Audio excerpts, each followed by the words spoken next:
Namaskar. The topic that I'm taking up today is report writing. It is a part of the syllabi of many classes. So I think it will be useful to a lot of students. So here we go. Some tips on report writing. To begin with, we must know what we mean by writing a report. What is a report after all? A report may be defined as a formal statement describing a state of affairs or what has happened. It contains a detailed description of a problem or a situation and includes conclusions and suggestions, or as we call them, recommendations for further course of action. A report is, of course, expected to be written in an informative and clear manner.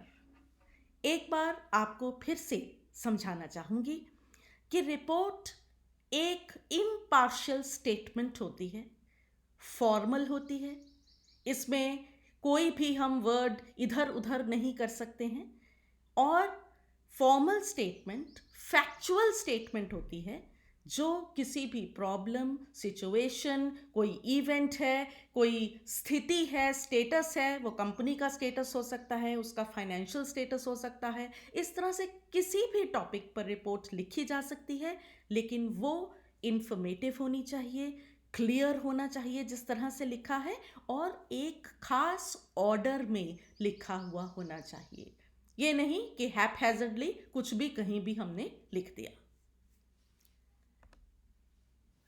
Now let's come to features of a report.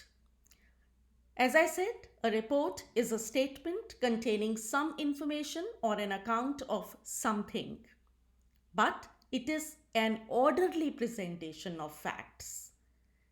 Haphazard नहीं होगा, order में पहले क्या हुआ, उसके बाद क्या हुआ, हमें ये पता चला तो हम अब क्या रिकमेंडेशन देना चाहते हैं, इसी ऑर्डर में रिपोर्ट लिखी जाएगी। It is an objective and unbiased presentation of facts. हम एक निरीक्षक की तरह वहां जाते हैं, स्थिति का जायजा लेते हैं और बिल्कुल इम्पार्शियल होकर उस स्थिति में हमने क्या देखा, क्या समझा, वो हम बताते हैं। उसी को एक अच्छी रिपोर्ट माना जाता है। A report is written for a specific audience. ये रिपोर्ट कोई ऐसे नहीं है कि सबके लिए एक ही ऐसे लिख दिया, जो पढ़ेगा उसके लिए वो यूज़फुल है। रिपोर्ट किसने हमें बोला है लिखने के लिए, और हम उसके हर एक गोल को फॉलो करते हुए रिपोर्ट को लिखते हैं। एक्चुअली हमें ये पता होना चाहिए कि हमसे क्या मांगा गया है और हम क्या जवाब में लिख रहे हैं। A report contains conclusions drawn by the writer together with the procedure followed for collection and interpretation of data. बहुत ज़रूरी है कि हम जब रिपोर्ट लिखें तो उसमें हम अपना एक्शन भी लिखें कि हमने, जब हमें ये रिपोर्ट लिखने को कहा गया तो हमने क्या किया, कहाँ गए, किससे मिले, क्या पूछा, फिर हम अपने कॉन्क्लूजन्स पर, अपनी फाइंडिंग्स पर पहुंचेंगे और फिर उसके बाद हम अपनी रिकमेंडेशंस देंगे। अब आप सोच रहे होंगे कि आप कहाँ जा रहे हैं, आपको किसने कहा है। यही चीज़ का मैं आपको सजेस्ट करूंगी कि आप ध्यान में रखें कि जब रिपोर्ट लिखने को पेपर में आती है, आपने ये याद रखना है कि उस समय जिसको कहा गया है रिपोर्ट लिखने के लिए, मान लो वो HR डिपार्टमेंट के मैनेजर को, प्रेसिडेंट को, चेयरपर्सन को कहा गया है रिपोर्ट लिखने के लिए, तो आप खुद वो बन जाएं, उस समय आप खुद उस भूमिका में आ जाएं। Think of yourself as that HR manager who is going to meet so and so people, who is confronted with that situation, and then try to analyze that situation on which you are to write the report. Unless and until you do this, you will not be able to do justice to the writing of the report. A report often includes recommendations. Yes, without recommendations, no report will be complete. और recommendations आपकी ऐसी होनी चाहिए जो concrete हो। ये नहीं कि एक कमेटी बना दो जी, वो आपको आगे बता देगी जी, नहीं। रिपोर्ट में टाइम फ्रेम भी अगर आप दे सकते हैं, मान लो रिपोर्ट है कोई नया प्रोजेक्ट शुरू करने के लिए, आप वो जायजा लेने गए हैं कि नया प्रोजेक्ट शुरू हो सकता है कि नहीं हो सकता है, तो आप उसमें ये बताइए कि ये जगह हमने पसंद की है, इसमें 3 महीने में ये काम हो जाना चाहिए, 6 महीने में ये ऐसा होना चाहिए। Give a time frame. तो रिकमेंडेशंस कॉन्क्रीट होनी चाहिए। A report is written for a specific purpose. As I told you, specific purpose होगा, एक पर्टिकुलर आपको सिचुएशन दी जाएगी जिसके ऊपर ही रिपोर्ट मांगी जाएगी और आपने सारा ध्यान उसी चीज पर लगाना है, दाएं बाएं की कोई बात नहीं करनी है। A report is submitted by a lower authority to a higher authority. This point I really want you to remember while writing the report. ये याद रखिए कि जो रिपोर्ट होती है वो किसी भी स्मॉल कंसर्न में नहीं लिखी जाती। मान लो एक ही बॉस है, छोटी सी कंपनी है, छोटी सी दुकान है, उसमें कोई रिपोर्ट का ऐसा ज़रूरत नहीं होती। रिपोर्ट वहीं पर मांगी जाती है और वहीं पर लिखी जाती है जहां पर ऑर्गेनाइजेशन थोड़ी बड़ी हो। तो जो भी सबसे ऊपर की अथॉरिटी है उसके पास ना तो इतना टाइम है और ना ही वो इतना टाइम लगा सकता है या हर चीज़ के हर पहलू में जा सकता है, इसलिए वो अपने से जूनियर या जो भी उस स्पेसिफिक इलाके का एरिया ऑफ कंसर्न का जो चीफ होता है उसको वो रिपोर्ट्स लिखने के लिए कहता है। तो जाहिर है कि लोअर अथॉरिटी को कहा जाता है कि आप रिपोर्ट लिखिए और फिर जो हायर अथॉरिटी कहती है उसी को वापस लोअर अथॉरिटी में जो भी व्यक्ति होता है वो रिपोर्ट लिखता है। इसलिए जब हम रिपोर्ट के डिवीजन करते हैं तो वो 4 कैटेगरीज में हम डिवाइड कर लेते हैं। एक ही रिपोर्ट के 4 पार्ट्स होते हैं। तो सबसे पहला पार्ट क्या होता है? Cover letter, covering letter. दूसरा होता है एक्शन टेकन, तीसरा फाइंडिंग्स और चौथा होता है रिकमेंडेशंस। याद रहे हर रिपोर्ट इन्हीं 4 पार्ट्स में डिवाइड करेंगे आप। इसको हमने 5वां पार्ट कोई नहीं बनाना। अगर आपने ये 4 पार्ट्स की रिपोर्ट पेपर में लिख दी, आगे जाकर जब आप जॉब करने लगेंगे तब लिख के आपने अपने बॉस के सामने रखी तो आपको यकीन मानिएगा बहुत अच्छा माना जाएगा। तो लीजिए अब हम फर्स्ट पार्ट पर जाते हैं। फर्स्ट पार्ट है हमारा, जैसे मैंने आपको बताया, कवर लेटर, कवरिंग लेटर। ये लेटर वो है जो लोअर ऑफिसर ने अपने से ऊपर के ऑफिसर को रिपोर्ट देते समय, रिपोर्ट भेजते समय लिखनी है। कायदे से तो देखिए हमें एक लेटर और इससे पहले लिखनी चाहिए जो कि हायर अथॉरिटी लोअर अथॉरिटी को दे, पर क्योंकि पेपर में ना हमारे पास इतना टाइम है और ना एग्जामिनर्स ने इतनी पेशेंटली देखना है, तो हम क्या करते हैं कि ये जो सेकंड लेटर होती है इसी को मेजर मान लेते हैं। क्यों? There is a reason. उसमें हम क्या करते हैं कि जब हम उस लेटर को लिखते हैं तो हम पहला फ्रेज ये लिख देते हैं कि in accordance with your letter number so and so, dated so and so, I was appointed to look into this matter. हमने क्या किया? हमने बहुत चालाकी से दूसरी जो लेटर थी जो हायर अथॉरिटी ने हमें पहले लिखी थी उसको बिना यहां पर लिखे सिर्फ उसको रेफर करते हुए हमने ये बता दिया कि हमें मालूम है कि इससे पहले भी एक लेटर है। एग्जामिनर के पास आपकी इंटेलिजेंस का, आपकी प्रिपेयर्डनेस का एक रिकॉर्ड हो जाता है और आपकी ये एक्सेप्टेबल हो जाती है रिपोर्ट। तो इसमें गौर करने वाली बात क्या है कि जब हमने पहले लेटर लिखनी है उसमें हमने अपना एड्रेस लिखा कि हम कहाँ से उस लेटर को लिख रहे हैं। ठीक है, तो ये आप अब ध्यान से देखेंगे कि कंपनी तो एक ही है। ऊपर देखिए ब्यूटी एड्स लिमिटेड, और जहां हमने मैनेजिंग डायरेक्टर को एड्रेस किया वहां पर भी हमने यही लिखा, ब्यूटी एड्स लिमिटेड। तो फिर फर्क क्या है? फर्क हमने इतना रख लिया कि क्योंकि हम ये एस्यूम कर रहे हैं कि ऑर्गेनाइजेशन बहुत बड़ी है, अलग अलग शहरों में फैली है, तो हम ये कर लेते हैं कि जहां से हम लिख रहे हैं वो स्मॉलर सिटी हो, हमने लुधियाना लिख दिया, और जहां मैनेजिंग डायरेक्टर बैठे हैं वो हमने बिगर सिटी लिख दिया, मुंबई लिख दिया।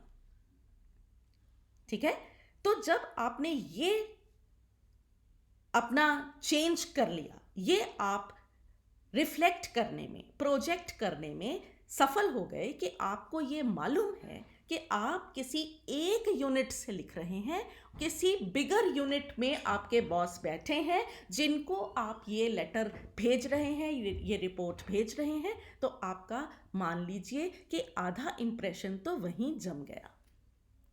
उसके बाद आपने जो चीज़ का ध्यान रखना है वो रखना है कि कौन सी डेट को आप ये रिपोर्ट सबमिट कर रहे हैं। जैसे मान लीजिए आप ये अप्रैल 30, 2020 को आप ये रिपोर्ट भेज रहे हैं, तो याद रखें कि जो भी इंसिडेंट, जो भी चीज़ का जायज़ा लेने के लिए आपको कहा गया होगा वो अप्रैल 30, 2020 से पहले हुई होगी, और ये नहीं कि एक हफ्ता पहले हुई होगी। गिव इट टाइम, आप उसको 1.5 महीना 2 महीना पहले कर दीजिए डेट को, कि आपको जब वो रिस्पॉन्सिबिलिटी दी गई थी वो डेट आपकी, जैसे यहां पर हमने लिख दिया है मार्च 10, 2020 को आपको ये रिस्पॉन्सिबिलिटी दी गई, और जिस इवेंट के लिए दी गई वो हमने लिख दिया कि 9 मार्च 2020 को हुआ था। 1.5 पौने 2 महीने हमको लग गए ये रिपोर्ट, जो कि अब अप्रैल 30, 2020 में हम सबमिट करने लगे हैं। ये बहुत छोटी छोटी बातें हैं, लेकिन यही बहुत बड़ी बातें हैं। जब आप ये गलतियां वहां कर देते हैं तो आपको पता भी नहीं चलता कि ये कितनी मेजर गलती है। एग्जामिनर आपके फटाफट मार्क्स काटते हैं अगर आपने ये डेट्स में ही गड़बड़ कर दी तो मैंने क्या किया है, just to make sure that you understand what I am trying to say, I have taken up one example of a topic for this report writing. ये एग्जाम्पल एक ऐसा है जो आपको एक कहानी की तरह नरेट करना है। तो सब्जेक्ट हमने लिया है report on labour unrest in Ludhiana industrial unit, और ये कंपनी का नाम है ब्यूटी एड्स लिमिटेड। अब आ जाइए इस टर्म पर, लेबर अनरेस्ट। लेबर अनरेस्ट जो टर्म है ये याद रखना है आपने, ये सिर्फ वर्कर्स को लेकर जो स्ट्राइक हुई हो, कोई अनरेस्ट हुआ हो, कोई लड़ाई झगड़ा वर्कर्स में हो गया है, उसको उसी के लिए लेबर टर्म यूज होगी। अदरवाइज हम लेबर अनरेस्ट, आप गलती से कभी किसी बैंक की ब्रांच में नहीं कह सकते कि वहां लेबर अनरेस्ट हो गया, नहीं। ये एक मैन्युफैक्चरिंग यूनिट पर ही दिखाइए ताकि आप सेफ जोन में रहें। वही वर्कर्स होंगे जो वही लेबर की कैटेगरी में आएंगे। तो हमने इस लेटर को जब लिख दिया, इसमें हमने मेंशन कर दिया कि ये जो हायर अथॉरिटी थी उसने जो आपको रिस्पॉन्सिबिलिटी दी थी वो आपने अब उस रिस्पॉन्सिबिलिटी को लेकर आपने प्रिलिमिनरी इंक्वायरीज कर ली हैं और अब आप अपनी रिपोर्ट सबमिट कर रहे हैं। किसी भी लेटर की तरह आपने बाद में लिख दिया योर्स फेथफुली। अब जो हमने नाम लिखना है वो नाम आप कोई भी लिख सकते हैं, ABC लिख सकते हैं, XYZ लिख सकते हैं। मैंने थोड़ा जैजी बना दिया है, रणवीर सिंह लिख दिया है। आप यहाँ पर कटरीना कैफ भी लिख सकते हैं। अगर आप नाम कोई ऐसा इंटरेस्टिंग लिख देंगे जो पढ़ने वाले को पता चल जाएगा कि ये आपका नहीं है, शाहरुख खान लिख दिया आपने, सलमान खान लिख दिया आपने, तो ठीक है। अदरवाइज आप ABC XYZ कुछ भी ऐसा प्रेफर कर लीजिए to be on the safe side. यहां पर एक चीज आपने याद रखनी है कि जब आपने अपना नाम लिखा, ABC लिखा, अमिताभ बच्चन लिखा, जो भी लिखा, आपने अपना डेजिग्नेशन साथ में जरूर लिखना है। Because here you are not just a nobody, you are a somebody who has been entrusted with a task to do, a very responsible task. इसलिए आपने अपना डेजिग्नेशन जरूर लिखना है। हो सकता है कि आपको जब पेपर में रिपोर्ट लिखने को दिया जाए तो उसमें मेंशन्ड हो कि suppose you are the HR manager of a company, इसलिए आप ये लिखिए, तो हो सकता है फिर आपने वही लिख देना है। अदरवाइज आपने खुद सोचना है कि रिपोर्ट किसके बारे में है। तो हम जो एग्जाम्पल के तौर पे रिपोर्ट ले रहे हैं वो लेबर अनरेस्ट के बारे में है, तो लेबर अनरेस्ट के बारे में तो HR मैनेजर को ही कहा जाएगा रिपोर्ट लिखने के लिए। तो इसलिए हमने यहाँ रणवीर सिंह जी को एक्टर की बजाय ह्यूमन रिसोर्स मैनेजर दिखा दिया है। आशा करती हूँ कि आपको अब यहाँ क्लैरिटी हो गई होगी। तो अब हम नेक्स्ट सेक्शन पर जाते हैं। नेक्स्ट सेक्शन जो हमारा है वो बहुत ही इंपॉर्टेंट है। इसकी हेडिंग हमने देनी है एक्शन टेकन। कि जब हमें ये टास्क दिया गया कि आप रिपोर्ट बनाइए, तो हमने क्या किया? क्या हमने घर में बैठे ही रिपोर्ट बना ली? बिल्कुल नहीं। हम प्लेस ऑफ एक्शन पे गए, जहां पर वो हुआ, लेबर अनरेस्ट एक मैन्युफैक्चरिंग यूनिट में हुआ, तो हम वहां पर गए तो हम किसको मिले? जितने कंसर्न्ड लोग थे, हम उन सब को मिलेंगे। अगर हम नहीं मिलेंगे तो हम अपने कंक्लूजन पर कैसे पहुंचेंगे? हम बात की तह तक कैसे पहुंचेंगे? तो इसलिए हमने क्या क्या किया, एक बार नजर डाल लेते हैं। I met the manager of the Ludhiana industrial plant twice and detailed discussions were held. It is important that you mention the number of times you met a certain authority. एक बार मिलने से कई बार सारी बातें क्लियर नहीं होती हैं, क्योंकि कोई भी मुद्दा एकदम से साफ नहीं होता। अगर वो साफ ही होता तो फिर रिपोर्ट लिखने के लिए किसी को भेजने की क्या जरूरत थी? कंपनी तहकीकात करना चाहती है, इन्वेस्टिगेट करना चाहती है, इसलिए उन्होंने आपको भेजा है। तो आपने एक मीटिंग करके ही नहीं अपने नतीजे निकाल लिए। You met the manager twice. 2 meetings were held with the foreman. 10 workers selected at random were interviewed personally.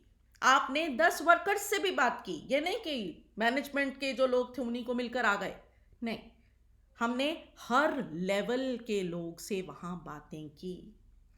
The president and the secretary of the labour union in the plant were consulted, क्योंकि labour unrest का मामला है। Labour unrest कभी भी without leadership नहीं होता है। तो उनके लीडर कौन थे वर्कर्स के? उस यूनियन के लीडर को भी हम मिलेंगे, तभी हम अपने नतीजे पर पहुंचेंगे।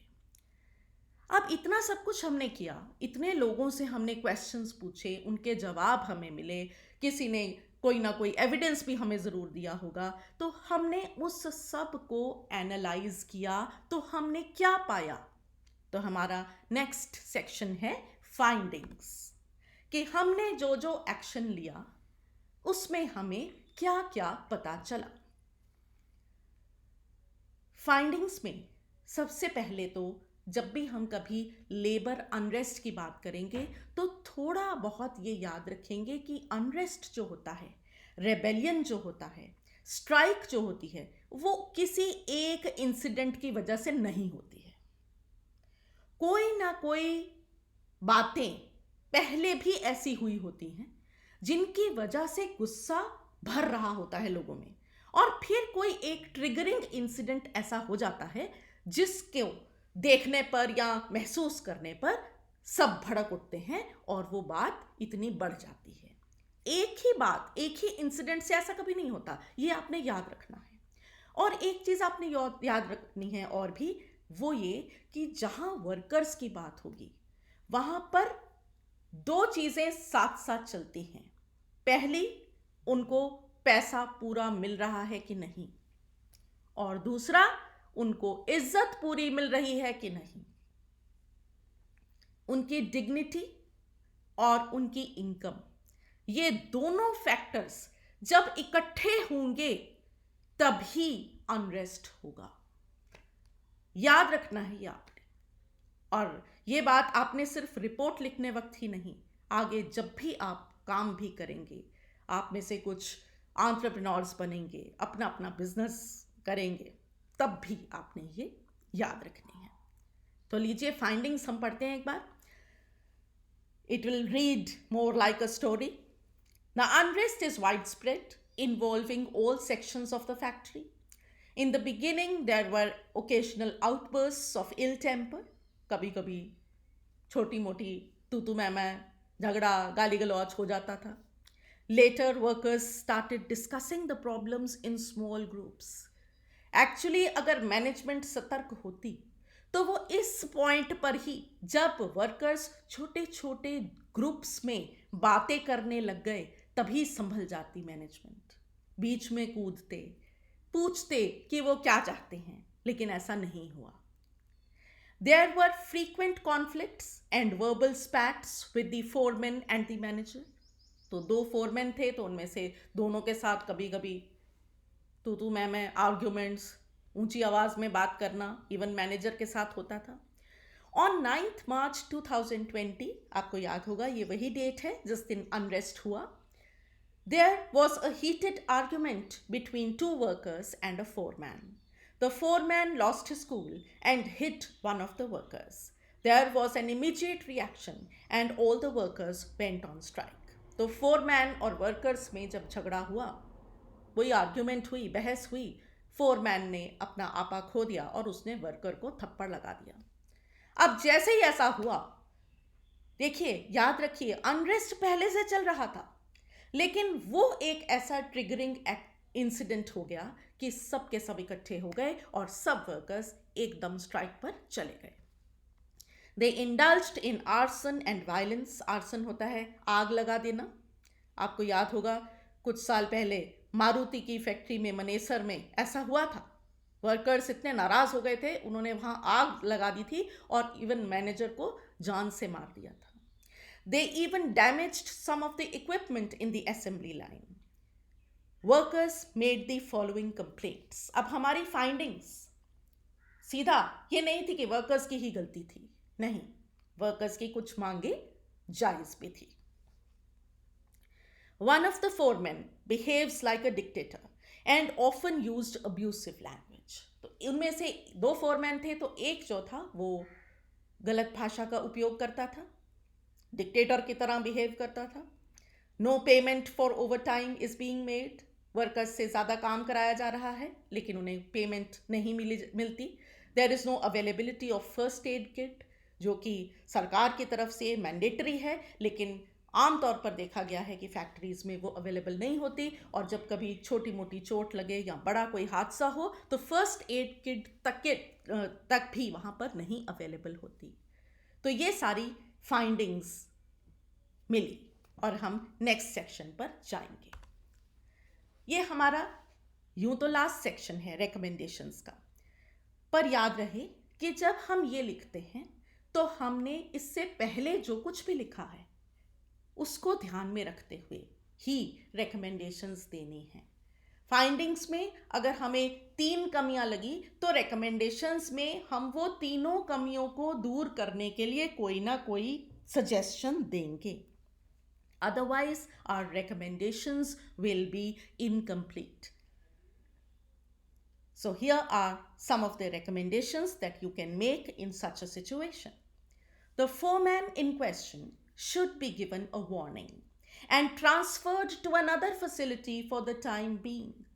कई बार क्या होता है कि जब बहुत गुस्सा एक मैनेजरियल फुटिंग पर कोई हो या सुपरवाइजर हो, फोरमैन हो, जब उसके अगेंस्ट इतने सारे वर्कर्स हो जाएं, तो ये भला होता है इसी में कि हम उस समय उस खुद थोड़ी देर के लिए उस व्यक्ति को वहां से निकाल लें और उसको किसी और यूनिट में ट्रांसफर कर दें.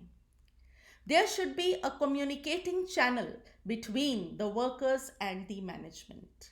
क्योंकि अनरेस्ट बहुत देर से चल रहा था लेकिन मैनेजमेंट उससे अनजान थी. इसका मतलब है कि कहीं ना कहीं कोई कम्युनिकेशन गैप था जिसको फिल करना बहुत बहुत जरूरी है. Proper record of overtime work should be maintained and due payment should be given. ये बहुत ज़रूरी होता है क्योंकि हर एक जगह पर पॉलिटिक्स अपना रोल प्ले करती है.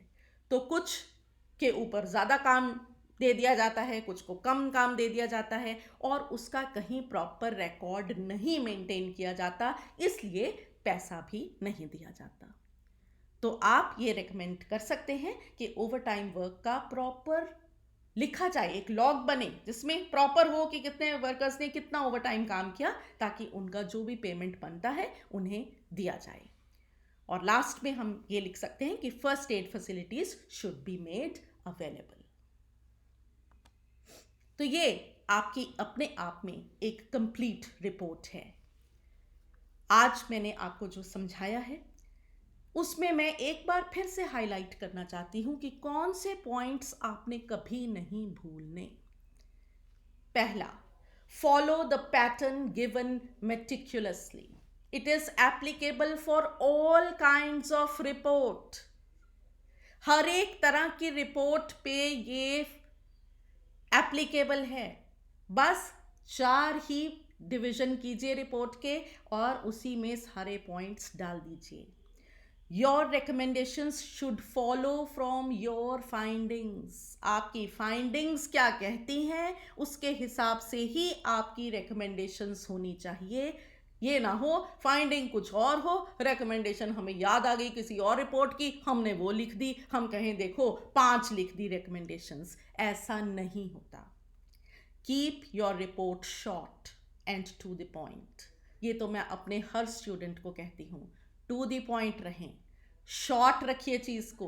जितना कम लिखेंगे उतना एरर का भी, गलती का भी स्कोप कम होता जाएगा. और जितनी शॉर्ट और टू द पॉइंट रिपोर्ट होती है वो उतनी ही हार्ड हिटिंग होती है, उतनी ही इफेक्टिव होती है. ऐसे ही नहीं कहते कि businessman are very busy man. So you don't have to waste their time with a long report. No. Give your facts and that's it.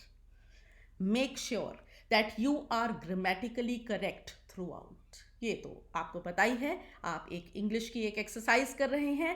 Otherwise also remember this report might be your passport to a better office one day. Goodbye.